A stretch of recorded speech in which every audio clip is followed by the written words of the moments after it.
What's up everybody, Superdorks fan here, and the weekly update you're about to watch was filmed yesterday on Thursday afternoon, and as you'll see in the video, I was really enjoying the Mustang and loving it a lot. For those that follow me on social media, you'll know that last night, unfortunately, as I was running an errand with the wife, we were hit by a motorcyclist who he was speeding and he came up this hill and I was coming down the hill. And he was going so fast and he was dead on in the center of the oncoming lane, and I just tried to swerve out of the way to miss him as best as I possibly could, but he was so far over that he just slammed into the side of the GT there. And so as you can see, you might be able to see I have a few bumps and scrapes and a little corneal abrasion in my eye there, but the side view mirror was launched. I had my window down and the side view mirror was launched into my face and broke on my face, and then hit my wife too, who had a couple scratches as well. And you know, just kind of shaken up, and it sucks. You know, the car had 350 miles on it. And I'll go into more details on everything. The motorcyclist was wearing his helmet, and he had, you know, a gash in his leg that was kind of bleeding, but he seemed to be, you know, mostly okay and should be all right, I think. But just, and you know, he admitted that, you know, he was speeding and that he just lost it or whatever, and just being at the exact wrong place at the wrong time. And so yeah, I did, like you'll see in the weekly update, I did have a review planned for out of town this weekend that I'm not sure if I'll be able to film currently, as well as, you know, I don't know if they're going to fix my car or total it or what's going to happen. So I'll, of course, keep you guys updated on all of that. You know, all the plans and all the exciting stuff I was announcing in the weekly update here today, it's still it's actually kind of up in the air, you know, currently, because it just, I don't know how long it's going to take to make things right and, you know, get me back in a car and stuff. So, but yeah, I appreciate all of you who've, you know, said very kind things that you all have said on all the social media. I've been really overwhelmed with all the kindness and advice and things like that. So, thank you for that. I will be doing a separate video with, you know, more pictures and videos I took of the scene and a little bit more, you know, the details of everything. But just wanted to give you guys that little update here before you watched the weekly update. So anyway, stay safe out there, especially this 4th of July weekend, everyone. Watch out and be careful. Know your limits when you're driving. Don't, you know, try and push yourself, and, you know, just stay safe. Thank you guys, and here's the weekly update. What's up everybody, Superdorks fan here for another weekly update in the Mustang GT. I'm not going to have a press car here for another month or so, so all the weekly updates here are going to be in the GT here for a little while, and I'm still loving it. And there's lots that I can talk about, but there's lots of automotive news to go over this week, so I'm not going to get into it too much. But I will say that I'm going to be making separate videos eventually talking about my fuel economy once the car is broken in. Right now it's a little bit erratic. You know, I'm currently getting 17.2 for the average, but like I said, it hasn't been broken in yet or anything, and that's mostly city stuff. Anyway, I'm totally okay with the fuel economy so far, but I also did, I figured out, you know, how much more expensive it is for insurance for the GT here, and a few other things I'm going to talk about, and I will be doing separate videos about that and about a few other things as well, so definitely stay tuned for those dedicated GT videos that I'll be posting up here, hopefully over the course of the next week here. But yeah, I still love driving this thing. It's seriously, it's perfect. And I love everything about it. I love the way that it drives. I love the sounds. It just, man, I'm still just loving it. And I'm like in this place of total contentment. I don't need anything more from it. I don't want to do anything different or change anything. I just want to keep driving this thing. And that's what I'll be doing. That leads to the only other thing I want to talk about here in the driving part of the weekly update is a few changes / announcement kind of things for the channel here.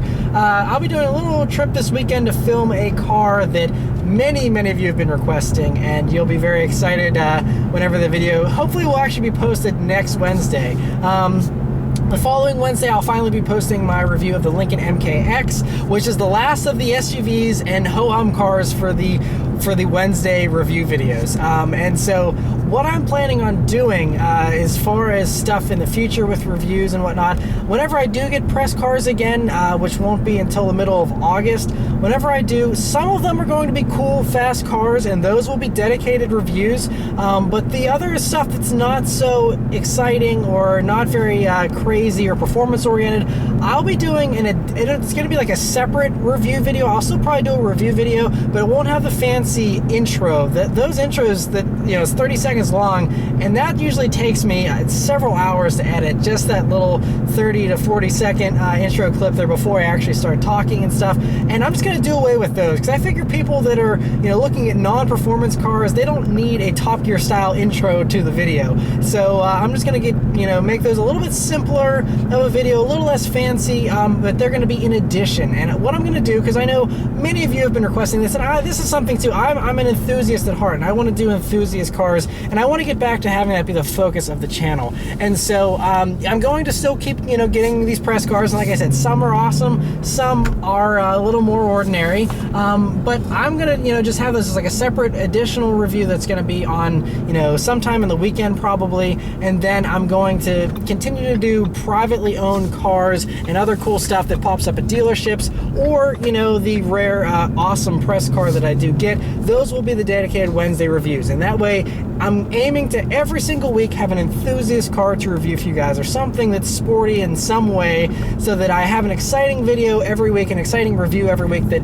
I think most of you guys will be interested in. And then I'll also still be doing the more mundane stuff, like I said, in addition, in a simpler video, on another day, so that I can also broaden the appeal, because there are some of you that did really enjoy the Explorer review, for example, this past week, and you're looking at family SUVs, and that's great. And there's a lot of you that are teenagers that aren't going to be thinking about a family SUV for the next 15 years, and so you're just wanting to see the affordable fun stuff or the high-end fun stuff, or wherever you fall as far as your interests. I want to make sure I try and have something for everyone, and so that's kind of my goal. But like I said, I am going to be dedicated to going back to the enthusiast roots and the performance roots in those review videos every single week. And so I will also be doing a trip. I'm not going to say where, because I already have enough cars offered in this place, and I don't want to stir up other cars that it's going to make it harder for me to choose what I need to review and what can wait. But I have a lot of cars. It's going to be just probably a 2-day trip, but I'll be filming a lot of cars in those 2 days, and they're going to be all cars that you guys have been requesting a lot, and they're all going to be very exciting, very popular stuff, stuff that just came out, stuff that has been out for a long time, but many of you have been requesting for years, and lots of stuff like that, and I think it's going to be really exciting, so definitely stay tuned for all that. But anyway, that's it for all the announcements and stuff, so I'll send it back to me at the news desk for this week's news. Right, for this week's news, the first thing is Porsche has unveiled the new 2017 Porsche Panamera. Now, they're showing us the 4S and the turbo versions. I'm assuming there will be a base model at some point, but this is what they're announcing currently. And it's quite a looker. I gotta say, I think they finally got the Panamera right. I mean, I actually didn't hate the old versions as much as most people did. I thought it was a fairly good looking car, just a little weird in the back there, but this new one, I mean, it really nails it, and really looks spectacular, honestly. Obviously lots of 911 hints and some Macan there in the taillights and stuff like that, but looks really great overall, and is really nice. And so some of the cool features about this new Panamera Turbo: it now has a new active spoiler that comes out that's even larger than the one on the previous Panamera, and they say the body is completely constructed of aluminum now, so it's not it's lighter now and leaner, which should make it a better handler as well. Anyway, some of the other cool features of the new Panamera here is it has what they're calling the Porsche Advanced Cockpit, which is a 12.3-inch tablet style center screen there that looks pretty awesome, in addition to the normal screens they have flanking the gauges. And Apple CarPlay is also built into this new display, but there isn't a mention of Android Auto, so maybe that'll come later or some other point, but they didn't announce that as one of the features. Some of the mechanical features, though, of the different models here: the 4S version gets a new twin-turbo 2.9-liter V6 engine that does 440 horsepower and 405 pound-feet of torque, and so it'll do 4.4 seconds 0 to 60, which isn't bad for what is currently the base model, and it's even 4.2 seconds if you get the Sport Chrono package. And it'll do 180 miles per hour, and is quite the car. Like I said, there will definitely be, I think, a slower, cheaper version, but for now, this is the base model. And so it's not a cheap base model though. So it's starting at $101,040 here in the States, which is pretty steep. And like I said, I think there will be some cheaper versions, but that's what they have here so far. The turbo model now gets a 4-liter twin turbo V8 engine that we've seen unveiled before, and we know it now has 550 horsepower and 567 pound-feet of torque. It'll do 0 to 60 in 3.6 seconds. If you get the Sport Chrono package, it's 3.4 seconds. So supercar performance here, but also supercar prices. Now it'll do 190 miles per hour as well, but the price for the turbo now is $147,950, and that's of course before you even touch the mile-long Porsche options list, which means you'll probably be able to get a turbo up into the 200,000 range is what I'm guessing. So very impressive though nonetheless, and great to see that they really came out with a huge improvement.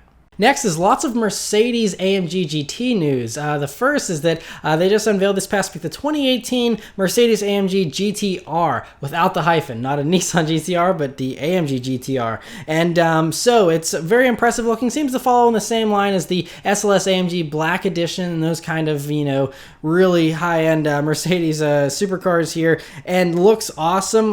First, that color. It's called AMG Green Hell Magno, which is, a nod to the Nürburgring where it was developed, and it's going to be exclusive to the R model, that color, and looks pretty impressive in that color. Now, as far as the specs and things like that here, it uses the same 4-liter twin turbo V8 as the other GTs, but in this application, it makes 577 horsepower and 516 pound-feet of torque, which is an improvement over the standard AMG GTS's 503 horsepower and 479 pound-feet of torque. So the max boost has been turned up to 19.6 psi over the 17.4 of the regular GTS, and everything has been done over completely. This isn't just a quick bump in power. I mean, the transmission has been completely changed. The gear ratios are different. The transmission cooling has been upgraded. 0 to 60 time now for this new R is 3.5 seconds, which is 0.2 quicker than the standard AMG GTS, which is a good improvement. Not like the car needed it, but hey, we won't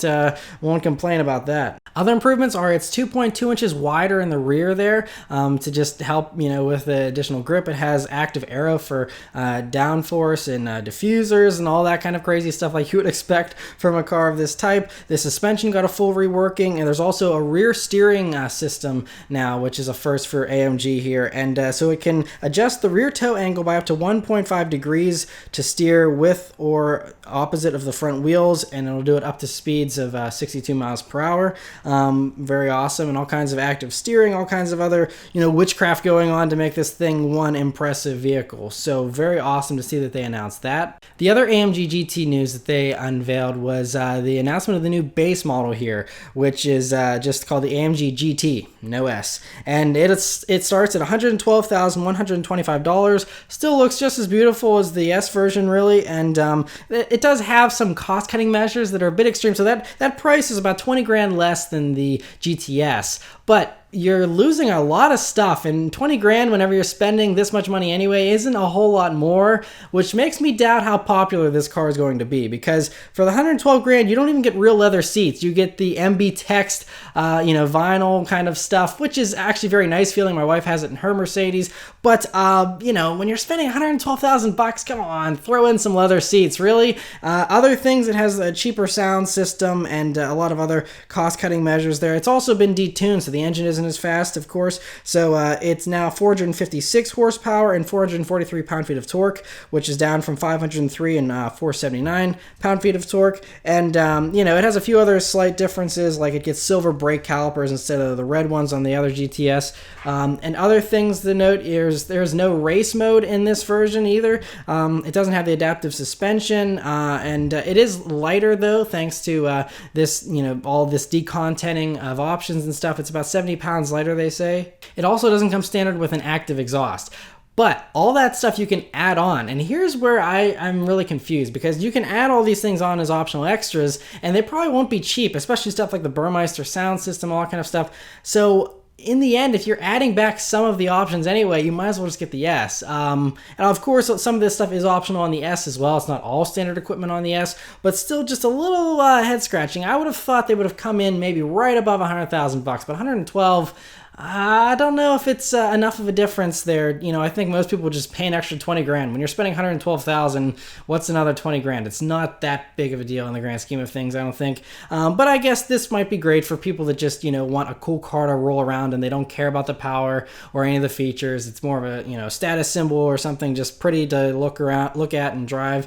That may sell well for them, but I still think the GTS will probably be the best seller out of the bunch. Other things that they announced here with all this AMG GT news is that they are going to be doing more variants, and that includes a GT4 race car, like race only version, not for the street, and also there's a possibility of them doing convertibles. We've actually seen the convertibles out spied recently, and again, same thing as the SLS, just cutting the roof off, and it's going to have a very similar, you know, silhouette and stuff, and so it should be great to see those as well. But lots of exciting stuff for the AMG GTS. Speaking of high-end convertibles, though, Aston Martin this past week at the Goodwood Festival of Speed, they unveiled a one-off Aston Martin GT12 Roadster, which of course is based on the awesome limited production GT12, you know, one of the final hurrahs here to the Vantage, you know, the V12 Vantage and the V8 Vantage. And so the GT12 is an amazing car already, and one customer just has deep enough pockets, he was like, you know what, make me a convertible version. And they're like, we don't have a convertible version. He says, I don't care, make one and tell me what the bill will be. And just that's what they basically did. It's a one-off thing by the Q division, which is the customization kind of division of Aston Martin here. And so because of you know, it's going to be all the benefits of the GT12 but with the convertible, so it's still 330 pounds lighter than the standard V12S, and you know, same as the other GT12s with 592 horsepower and 461 pound-feet of torque.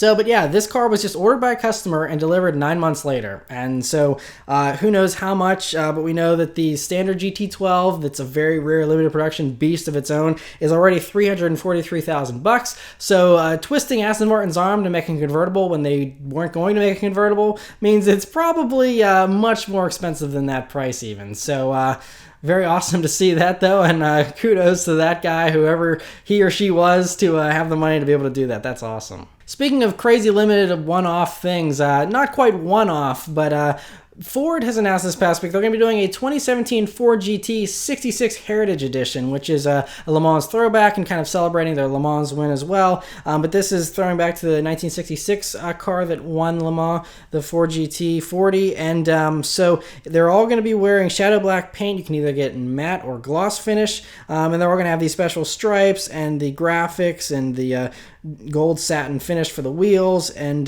blue seat belts also to pay homage to the 66 race car. Speaking of mid-engine supercar news, this past week it was spied for the first time a mid-engine Corvette that was an actual Corvette. And, you know, we've seen mules that have been, you know, these Holden Moneros and things like that are all done up weirdly with mid-engine layouts and stuff that we always assumed was for a Corvette that's mid-engined. But now we're seeing it out now, and it looks wider and looks different than the C7, and there's lots of guesses what's going on. First off, just the fact that we even have these pictures, they're very grainy, but they were even hard to get because apparently they've only been testing this car at night, and so it's been impossible to get any kind of pictures. And so they said that whoever these spy photographers were that did this, that got these pictures, they were almost a mile away, they said, and have some crazy, crazy zoom lenses, and were able to get these images. And so what we know is, well, what the rumors are currently is that this whole mid-engine switch for the Corvette will actually be just a completely new generation. It's not for a limited edition ZR1 model or anything like that.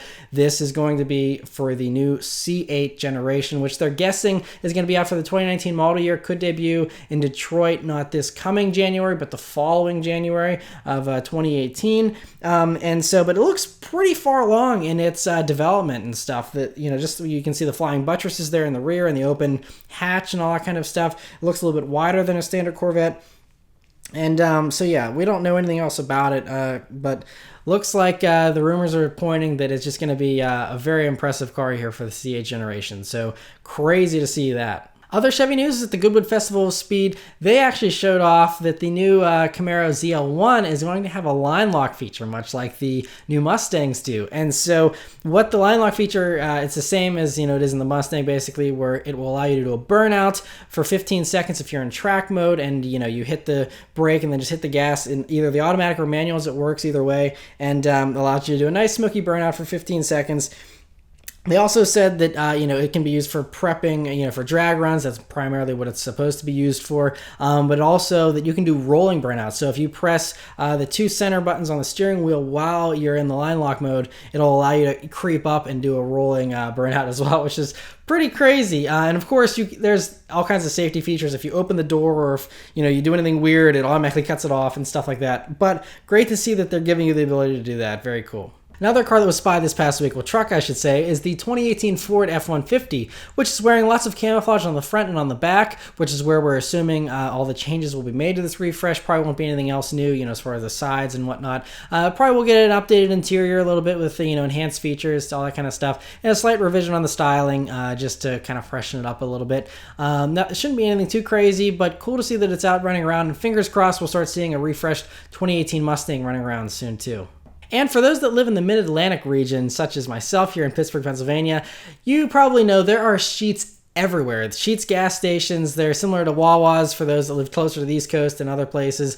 Sheetz is taking over this area, and they seem to be putting them in every... If there isn't a Sheetz within 2 miles of you, it's probably a pretty surprising thing, because they seem to be everywhere. And anyway, they're expanding a lot, and I think now Tesla wants to get in on this, because there's reports this past week that Tesla's looking to add charging stations to all Sheetz, because as I'm sure most of you have seen, with gas stations moving more towards being full-on restaurants and having tons of food and being enormous supermarkets practically, it's becoming more of a lounge area and all that kind of stuff. And so they think this is a prime opportunity for Tesla, and I agree that, if you have to wait 30 minutes to charge your car like you do with the Teslas, it's great. You can hang out, get some food, get a coffee, whatever, and just kind of chill while your car charges. And I think that's actually a really clever idea. And normally Sheetz are pretty spacious and have enough room to work with that you could have a few spots there to charge Teslas, and it would be pretty cool. And that would be, if they add them to all Sheetz locations or most Sheetz locations,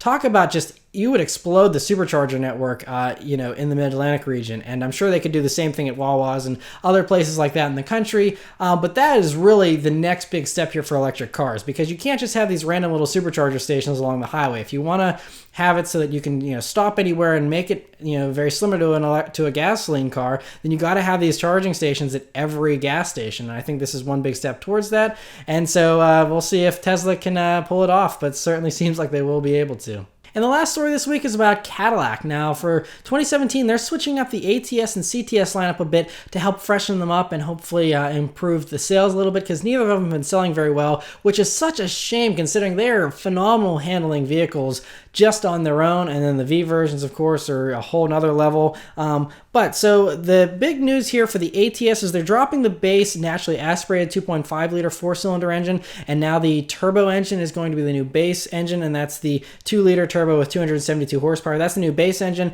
Because of that slight upgrade, to a stronger base engine, the starting price of the base ATS has gone up by about $1,400 to $35,590 over the 2016 model. But there is more standard equipment as well. You now get the Q 8-inch display as standard. You get the Bose system as standard, and a standard backup camera now, which is all good stuff to have. But otherwise, as far as the other trim levels of the ATS, they've all been reduced by between $650 and $1,100 depending on the model. And they've also kind of restructured the models and how much they charge for them as well.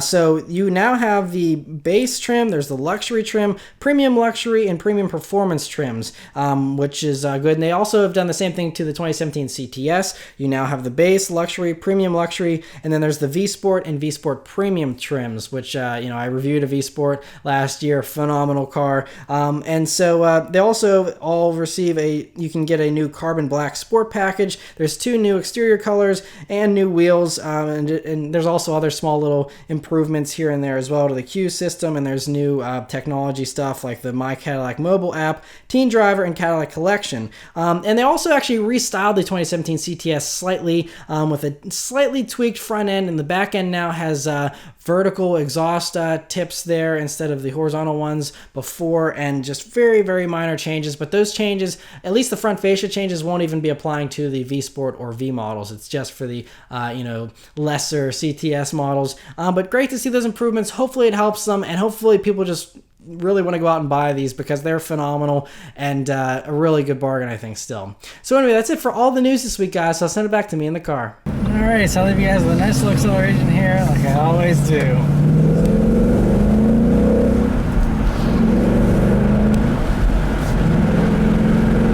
Didn't have too much room, and again, I'm keeping it under 4,000 RPMs here to allow the engine to break in. I'm at about almost 350 miles currently, and that number will be going up pretty quickly here with this little road trip this weekend and other trips to come. So, but anyway, thank you guys very much for watching. I'll see you next week. Take care.